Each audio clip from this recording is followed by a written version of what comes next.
Hi, I'm Donna Jordan from Jordan Fabrics. Today I'm going to show you how to make a quilt from a layer cake, and we're going to use the whole layer cake with no waste. So this is a pattern I came up with, and it is free on our website.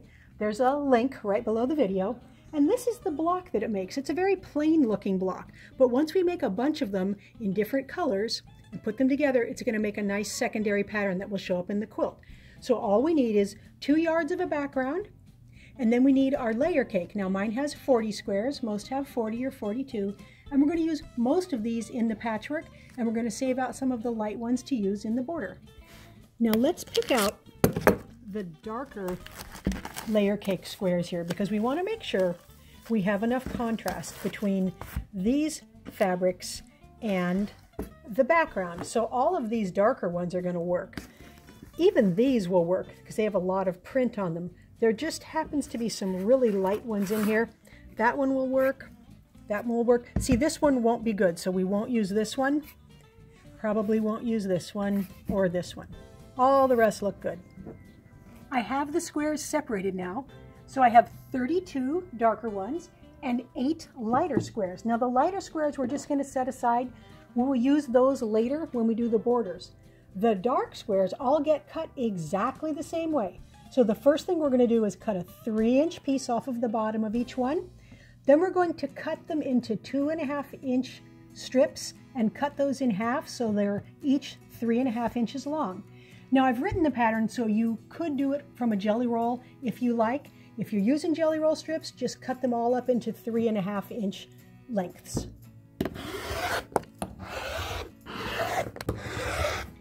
Now the background also gets cut into 2.5 by 3.5-inch pieces. So I'm going to cut 3.5-inch widths and then subcut into 2.5s. If you happen to have a jelly roll that you're using for your background, you will have 2.5-inch strips. Again, just cut it into 3.5-inch segments. It works either way.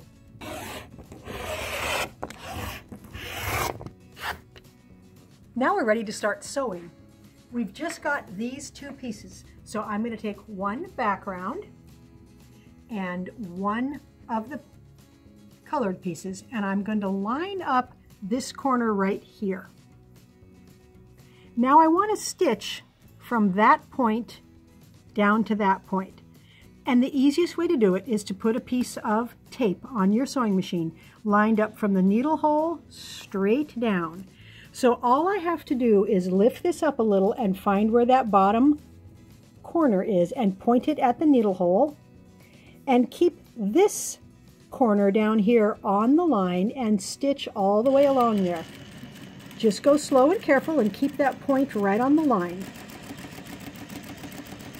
Now if you prefer, of course, you can mark the back of all of your squares, all of your rectangles with a chalk or a pencil, but all you have to do really is keep it on that tape line. So when we open this up, now we've got a new rectangle. So I'm going to go ahead and do that with all of these pieces. Now that we've got all these rectangles done, we are going to want to cut off this excess in the back here. So I'm going to leave a 1/4 inch seam allowance. I've got my 1/4 inch lines on the stitching, and we're just going to cut that off. Now I know I said earlier there was no waste. There is a little bit of waste. So there's our rectangle, but I'm not going to use this for anything else because even if I did a seam there, it's pretty darn little. Now I might save that to stuff a pin cushion or something. There's probably lots of things you can think of to use these little pieces for. To iron these rectangles, all I'm going to do is put the light fabric down and then peel this open so that the seam allowances will be going towards the darker color, and then give it a little steam. So it goes really fast. I kind of do it assembly line fashion. I open up and iron. So now all we have to do is grab 2 different ones. They're exactly the same, but we're going to turn one around and we're going to stitch them together here. Now they're the same length. There's no seam matching or anything. Just stitch right down here.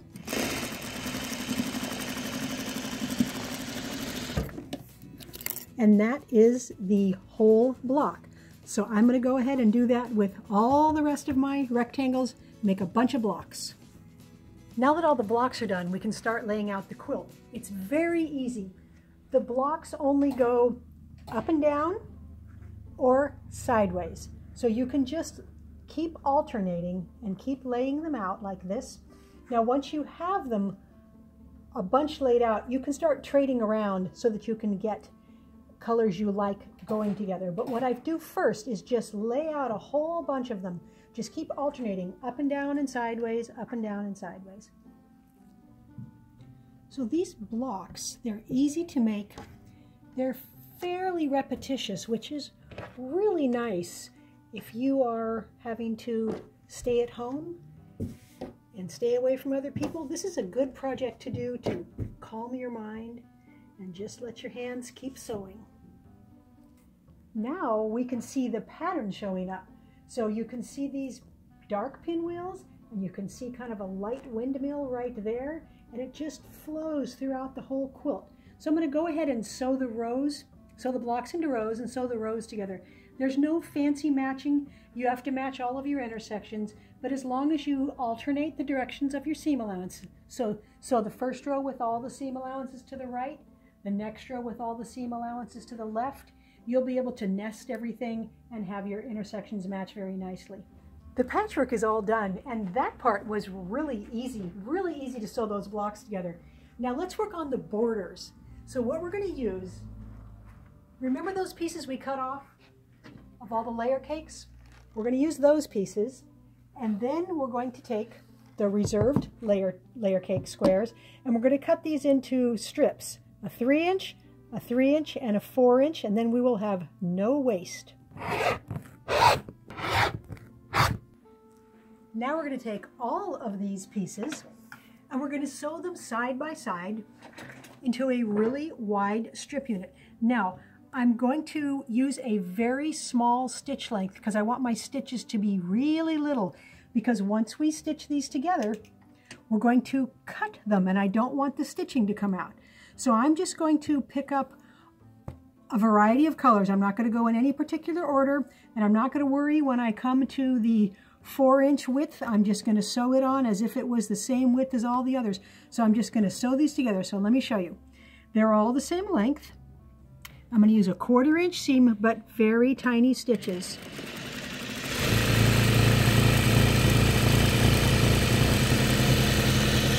So I'm just going to keep adding pieces here, and every time I stitch, I'm going to finger press to the right. And I'm going to keep adding stitches till I've got all these strips sewn together.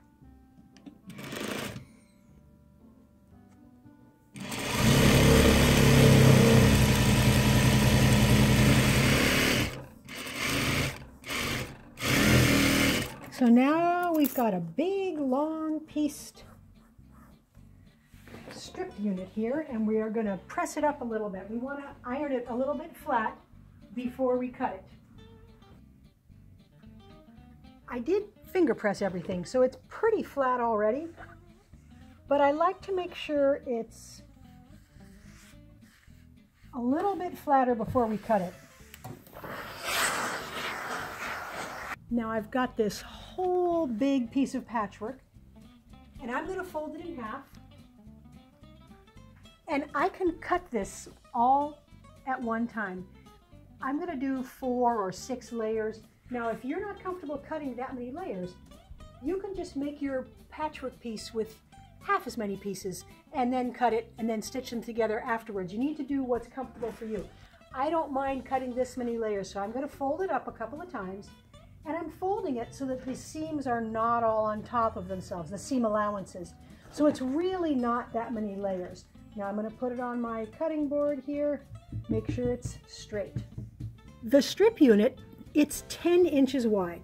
So if you want to make a 0 waist quilt, you can cut 4 pieces that are 2.5 inches wide out of here, and that'll use up the whole strip unit.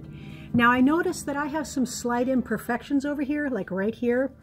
All of my seams are not, the edges are not meeting up perfectly. So I'm going to do mine with an almost no waste method, not a 0 waste. I'm going to cut off a 1/2 inch here, and I'm going to cut all 4 borders to 1/4 inches. And then they will have nice straight cuts on both edges, and I'll be a lot happier when I sew these onto the quilt.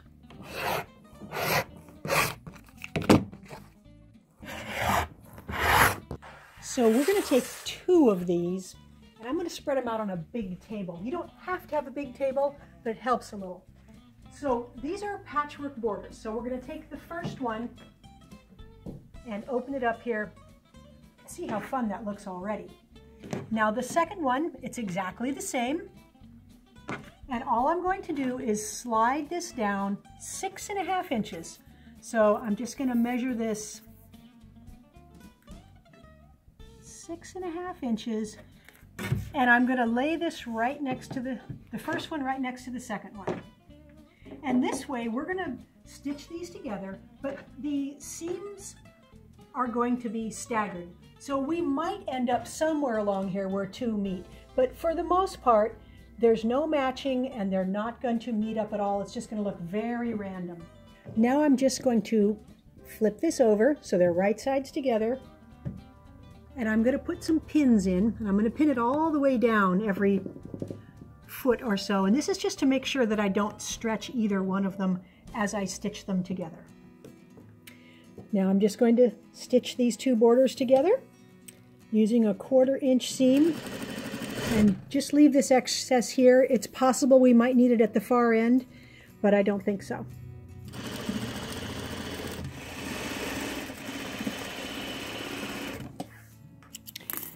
Now I'm going to finger press that seam to one side.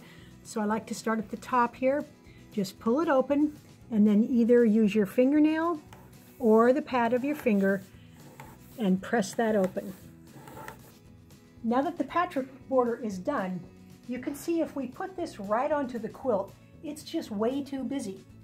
But I'm planning on putting what I call a sandwich border. So I'm going to put black on both sides of the patchwork.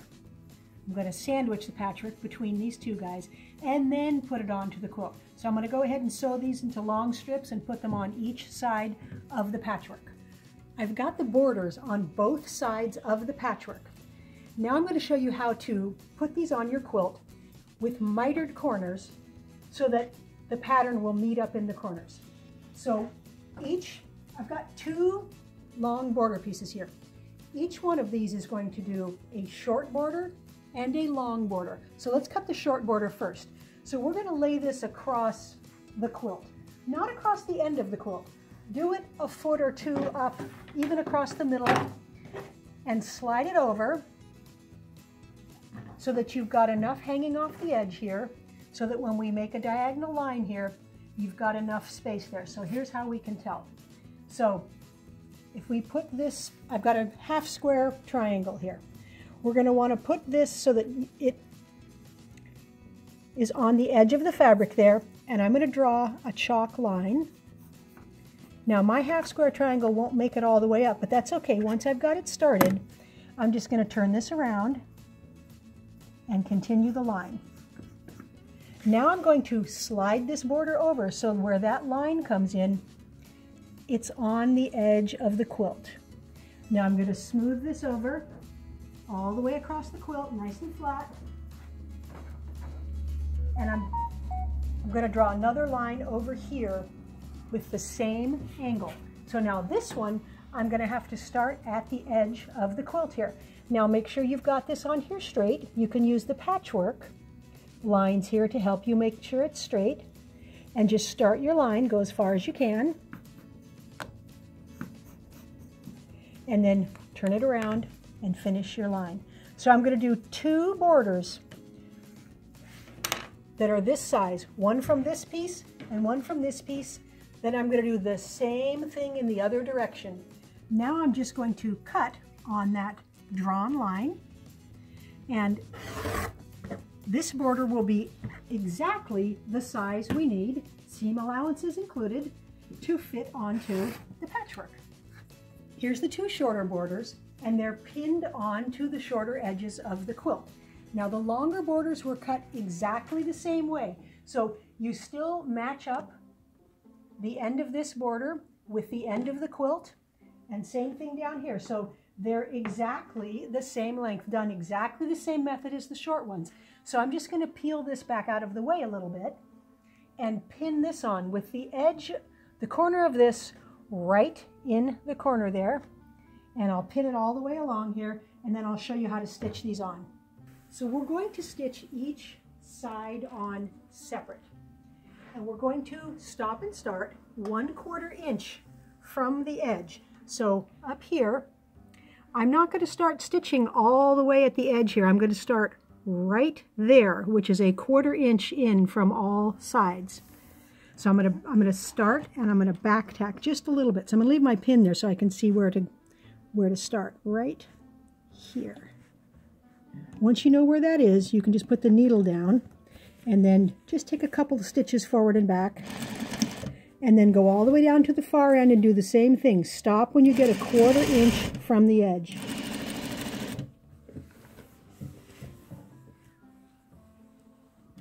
So I'm coming to the far end of the border, and if you like, if it's helpful, you can always put a dot right here, 1/4 inch away from all edges.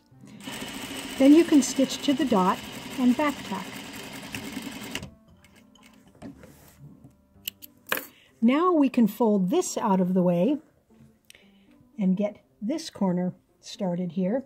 Again, if you want to put a dot there, put one right here. That'll be where we start and stop. And that is going to be right where we stopped stitching on this seam. So that's right where we stopped stitching. That's right where this dot is. So you want to start stitching there, but don't back tack beyond your dot. And stitch all the way down this side.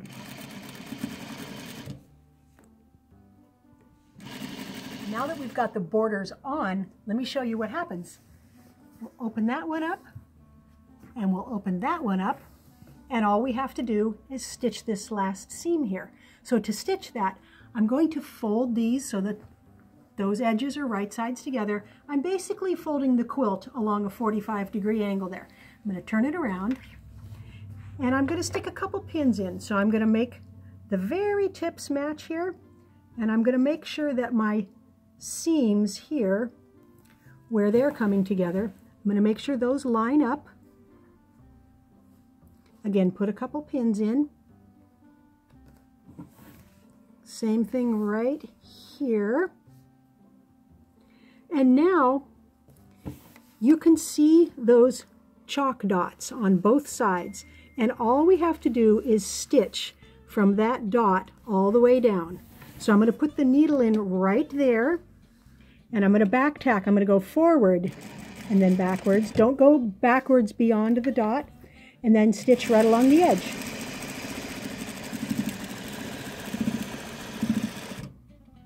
This is just the easiest method for getting your mitered corners done.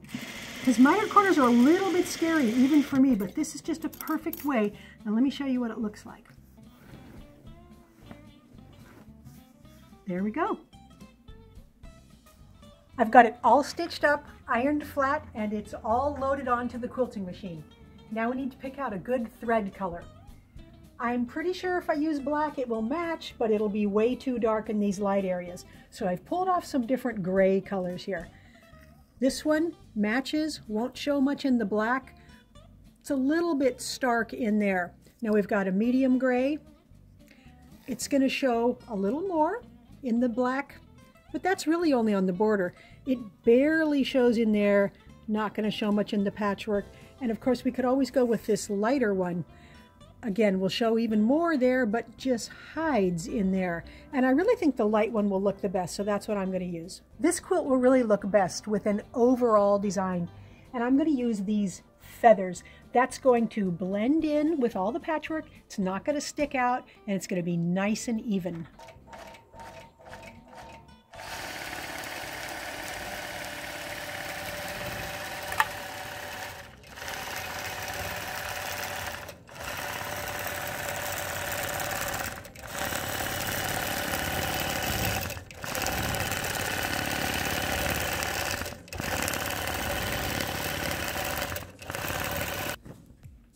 Got the whole quilt done, and I'm so happy with how the quilting finished up.